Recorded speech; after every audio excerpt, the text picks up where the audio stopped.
And so the network in Myanmar that was operated from about 2012 to 2024 collected a lot of data like this. So you can see these are the time series for all the different stations. This is actually stations including in India and Bangladesh as well. And so you can see these stations. This one recorded the 2012 Tabaekchin earthquake. This one here and this one here. So one moved to the north and the other one moved to the south. So you can guess which side of the Sagaing Fault, right? That's in Shuibo and Siduin. So not too far away from Tabaekchin. And so, yeah, so there's some really great data. We can also see the vertical motion. So you can see that there's some vertical motions probably because of the monsoon. So there's actual loading of the ground during the monsoon season. It compresses the earth, and then the stations go down during the rain. And then in the dry season, less mass, so the earth will elastically rebound and then goes up again. So every season you see that. So in order to interpret these motions, we have to think about what are they relative to. So thinking about plate motion, we know we have a lot of tectonic plates, and the velocity on the different plates is they're like rigid bodies, right? They're rotating around on the sphere. So they're moving around, kind of like rotating around. And so between two pairs of plates, we can define what we call an Euler pulse. So that's a relative rotation between those two. But my question to you is, which one of these is correct?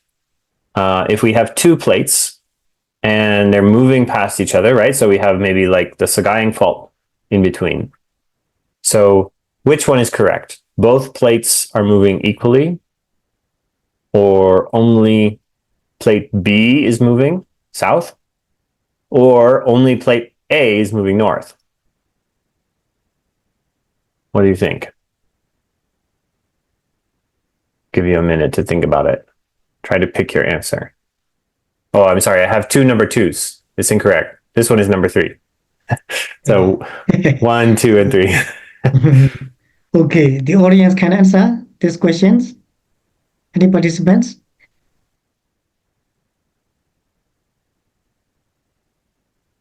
Anybody want to take a guess? Don't worry, you can answer, yeah? Please, the participants. Feel like none of them are correct. None of them? That's my answer. None of them are correct. Okay. My answer is all of them are correct. So, in fact, you can decide what is correct. So actually, anybody can be right. If they define this one is correct, they can be correct, or they can define this one, or you can pick something else. You can pick plate C is the one that's not moving, and then A and B are moving relative to C. So on the Earth, we don't really have a stable reference frame. We don't really know which part of the Earth is not moving, because everything can move around, right? So the mantle is convecting. There's all kinds of motion happening all the time. So when we're doing geodesy, we decide what we want to be the reference. So this is a really important choice that we should make when we're doing our work. So you might see, if you read papers about geodesy, you will see ITRF, which is the International Terrestrial Reference Frame. So this is a reference frame that's designed to avoid making favorites, right? So they're not trying to choose a favorite plate. So this is a reference frame in which the average motion of all the plates added up together and averaged over their sizes is 0. So it's like they call it a no net rotation frame. So this is like a convenient frame for operation of the GNSS stations, because this way there's no net motion of the whole the whole network. So on average, everything is kind of canceling out. But it's not really useful for us for tectonics because all the sites are moving in very complicated ways. So it's very confusing to see like, okay, everything's moving east and everything's moving west. What's really happening with the plates?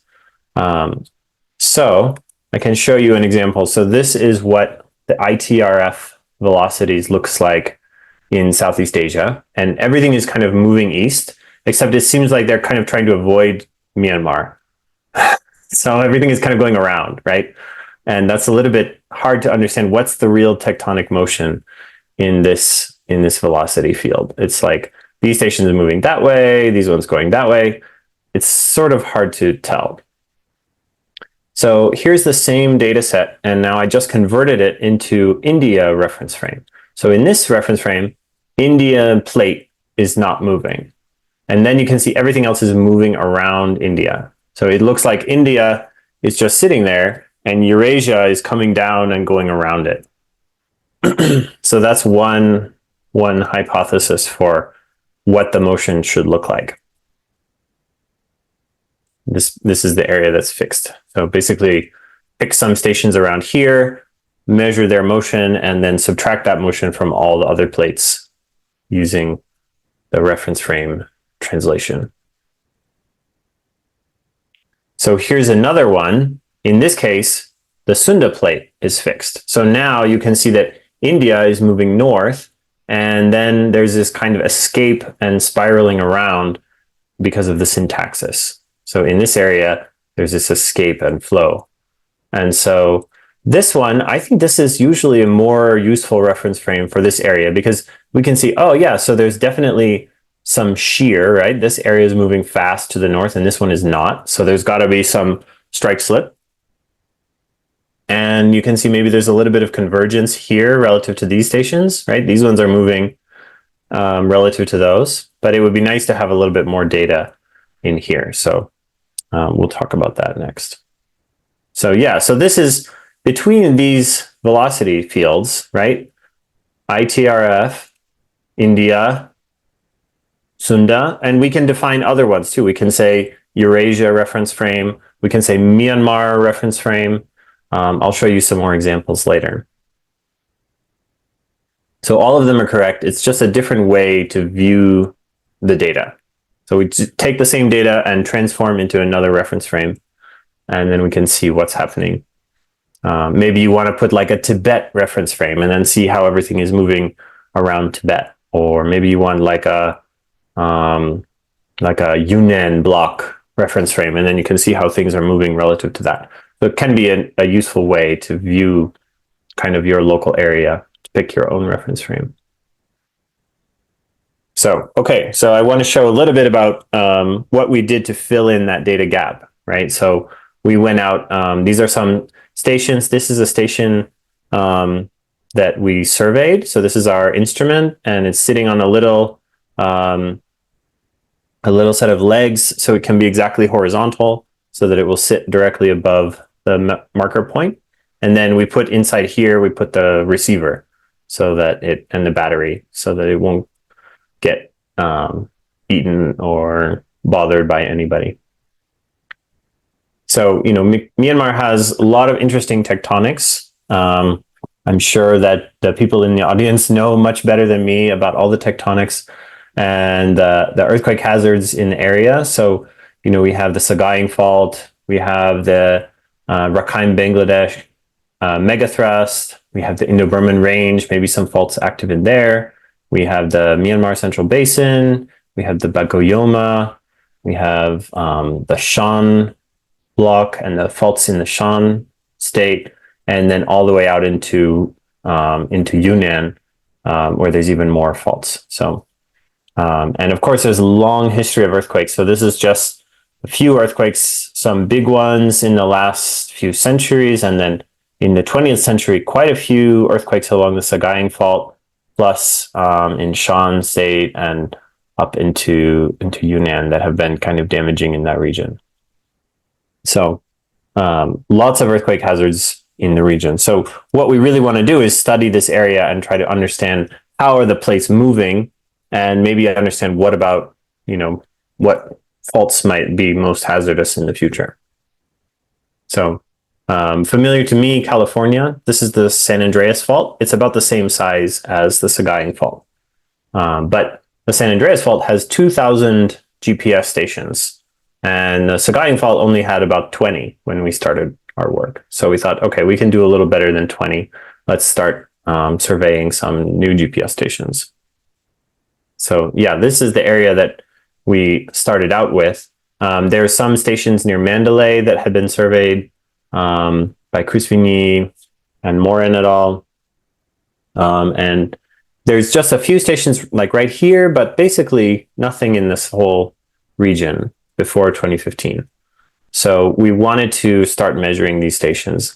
And we worked with the Myanmar Survey Department, right? So the Myanmar Survey Department maintains a network of ground control points, and they know the coordinates for all the ground control points measured with GPS. They started installing those about in the year 2000. And so because there's a long time span since their installation until our new visit, we can measure the motion of those coordinates over time. It's a little bit challenging because the reference frame was a little bit difficult to figure out relative to the global reference frame. So the Myanmar Survey Department did not use the ITRF reference frame for their processing. They used something else. So we spent a little bit of time trying to figure out that reference frame. But it was great work. So here's say our Lin2, and we're surveying one site here and another one here.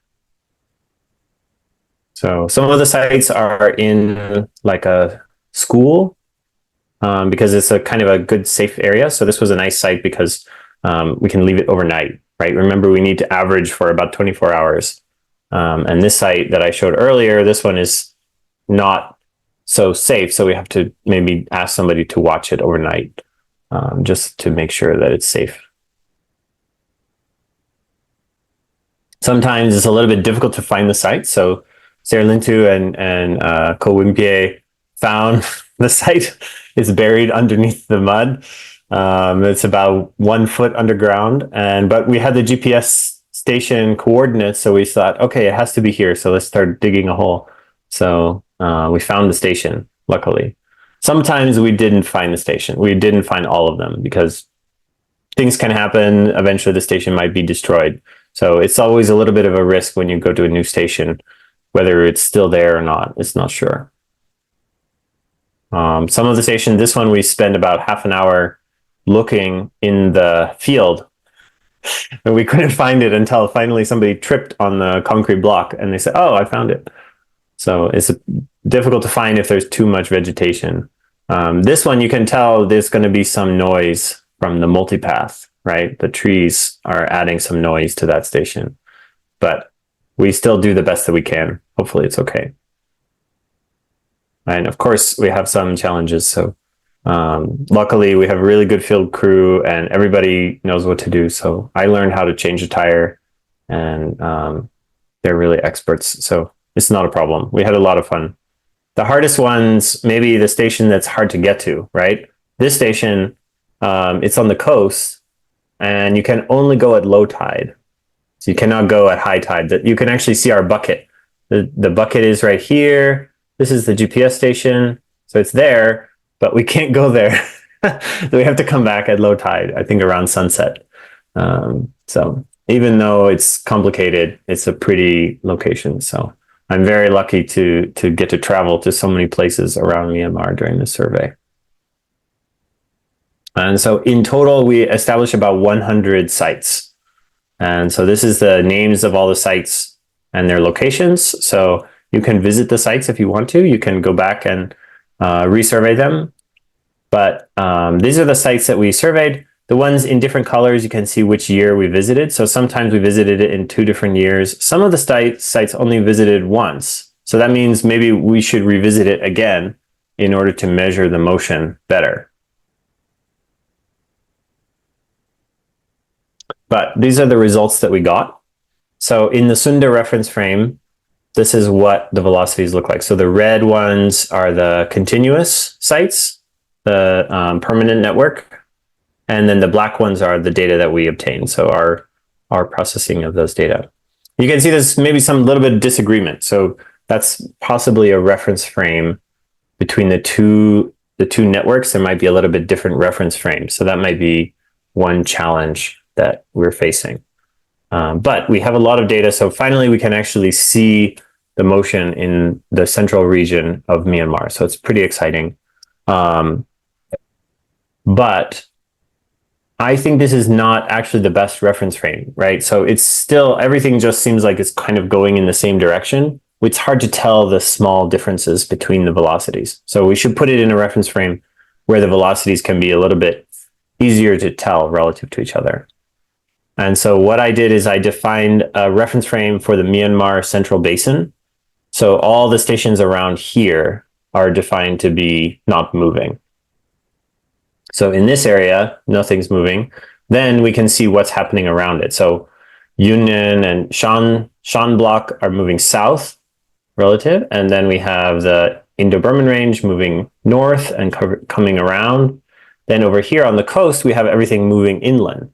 So that's really important. These stations moving inland is a big signal telling us about what's happening on the megathrust. And then over here, we have things that are still moving south, but maybe a little bit westward also. So that's a little bit tricky, slightly confusing to figure out what's happening over here. So this is, I think, a much more useful reference frame. So this one is my favorite map of all the data. And so we can see some direct things, right? So the first thing we can see is the subduction zone is active and it's accumulating strain. So the fact that these stations are moving inland relative to the central basin means there's some kind of convergence happening across there. So that looks like an active subduction zone. So based on that data, that can tell us a lot. There's also this pattern of really broad sort of north-south shear. So all the stations, if you look across one line of the stations, like here, it's going faster, faster, faster, and then it gradually decreases until it becomes small in the southward motion. So it's not a sharp change, it's gradual. That's important. That tells us something about the seismic hazard in central Myanmar along the Sagaing Fault. And then finally, we don't see like a lot of deformation. When I define the stable Myanmar Central Basin, there might be some relative motions of those sites, but in fact, I don't really see much relative motion. So it's hard to tell exactly. Some of these sites in here are moving westward, so maybe there's some bending in the area around Pie, but I'm not really sure. So this area, we would probably need a more dense network with longer surveys to really tell exactly what's happening here. And yeah, and remember, California has 2,000 measurements in the area of the same size. So we could still learn a lot more. Even in California, they still debate about the different fault activity and the slip rates and the motions on the different blocks. So even with 2,000, it's not enough. So there's still more work to be done. Lots of more work. So in order to interpret the data in terms of the fault motion, we have to have some kind of a model. So a really good model to start with is this one. So this comes from elastic rebound theory, and it's basically the model of elastic dislocation. So we say this is a strike slip fault, and below some locking depth D, it slips at a constant rate. And above the locking depth D, it doesn't slip at all. So that's the area that's storing up elastic energy. And it's not slipping right now, but during the earthquake, then it will slip. And so if that's the case, it turns out that this is the solution for the motion at the surface. So there will be kind of this pattern of stretching across it, and it looks like an arctangent. And the velocity is the total offset between the two sides. And the locking depth D controls kind of the width or the broadness of that pattern. So a deeper locking depth will mean a broader pattern, and a shallower locking depth will mean a narrower pattern.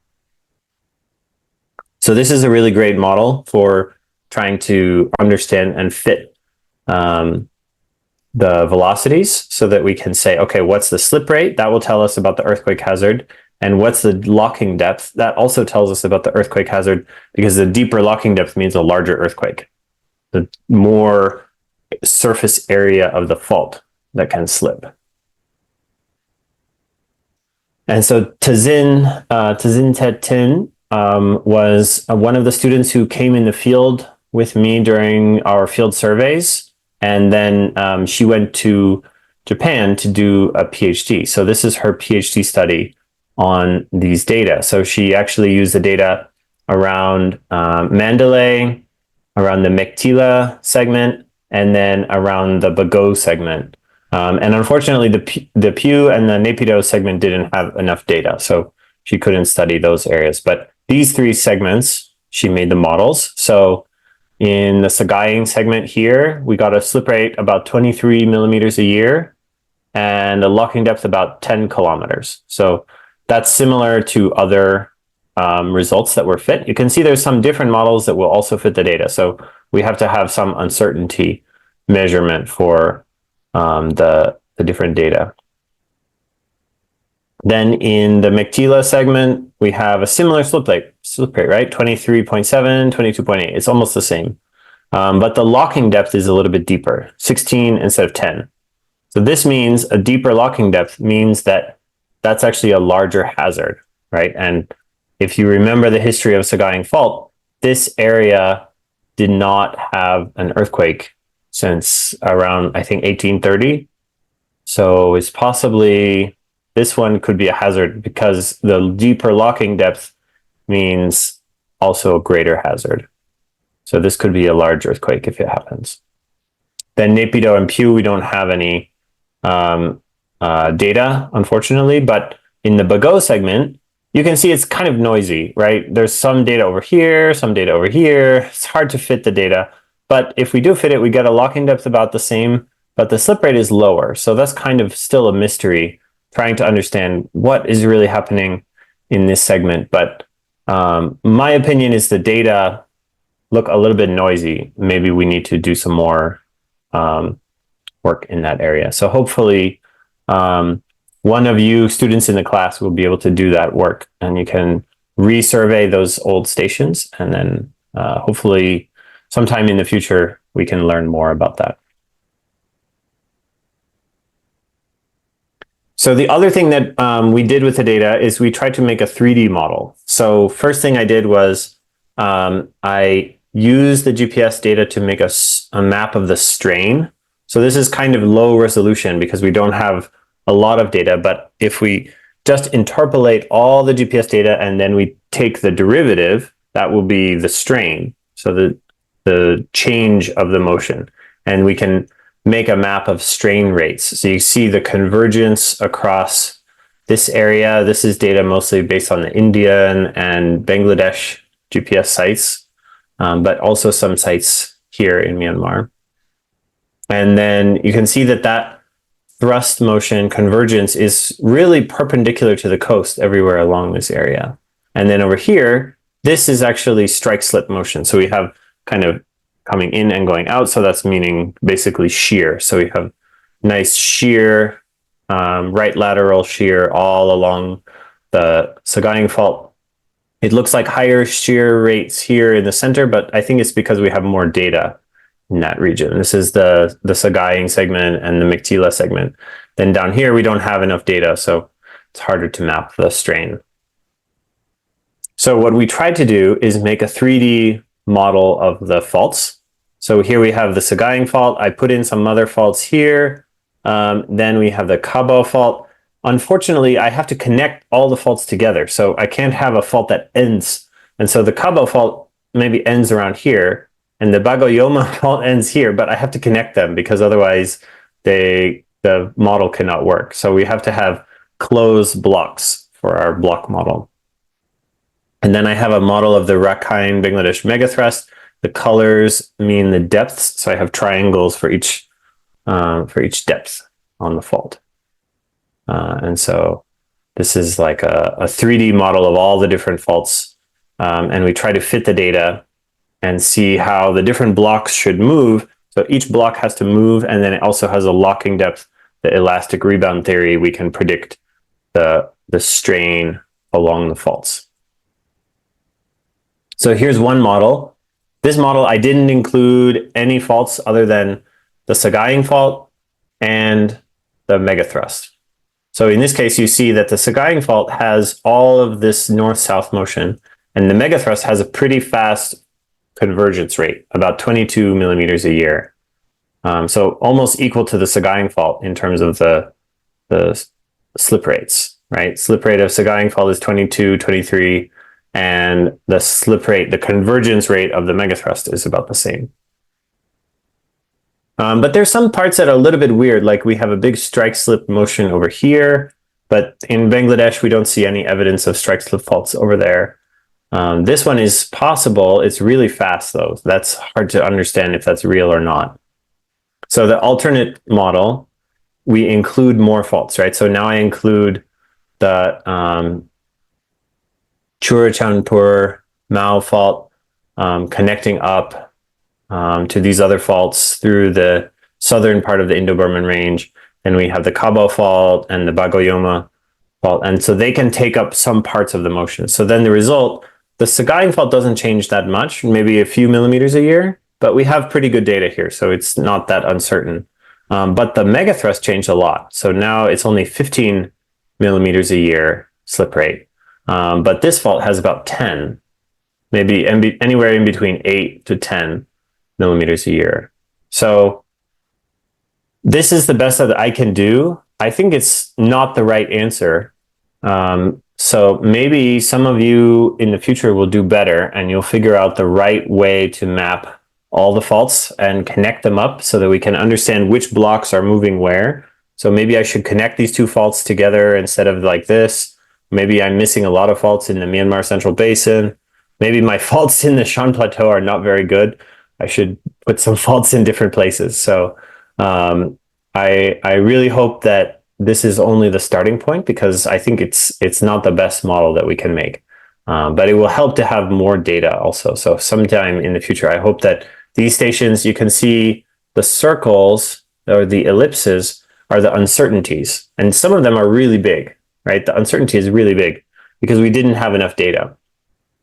So if we can go back and resurvey, then we can get more data. We'll find out more accurately exactly what's happening, and maybe work with the survey department or some other groups in the future who can maintain more monuments and resurvey them.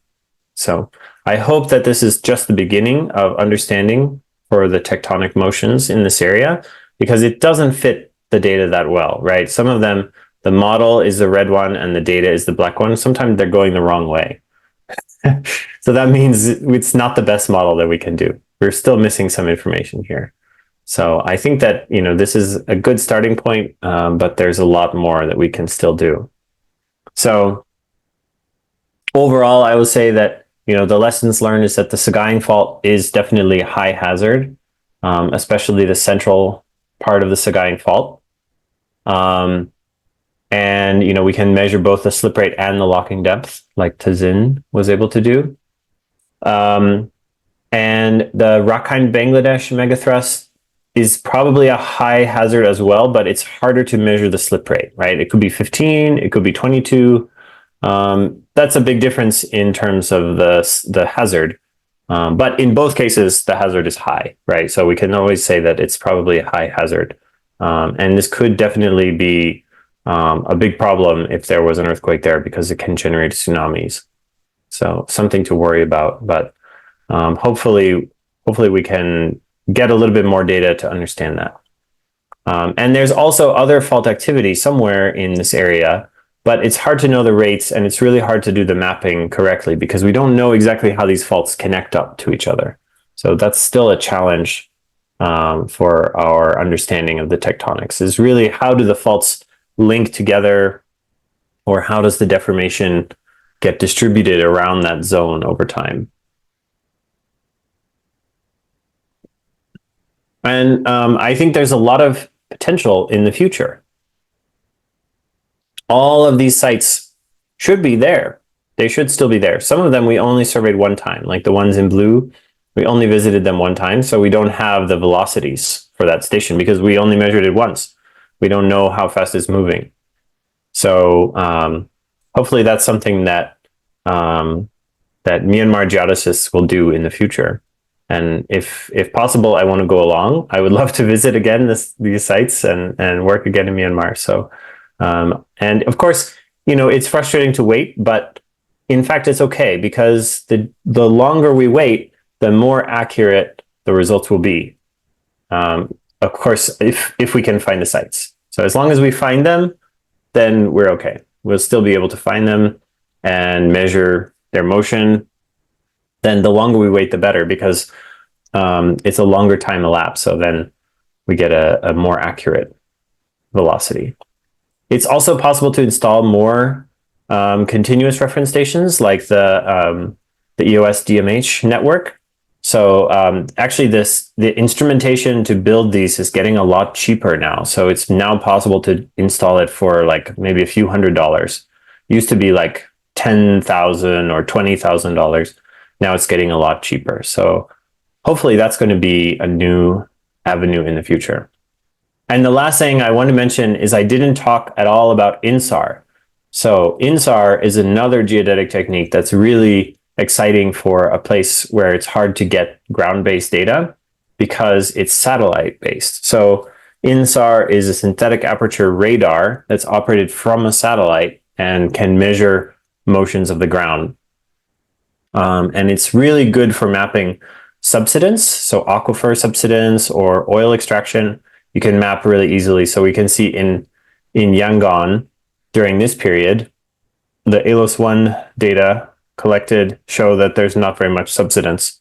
But in this period, the ALOS-2 data collected show that there's suddenly a lot of subsidence in these areas outside the city. And I think it's because there's suddenly a lot more development in those areas. And so maybe the ground is getting compacted more by the construction or groundwater extraction or something.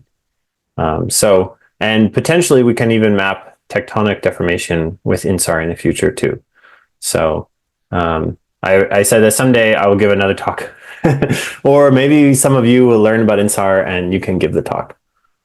So yeah, I think this is also really exciting technology, and I'm sorry I didn't talk about it today, but there's a lot of potential future there. So, okay, thank you so much.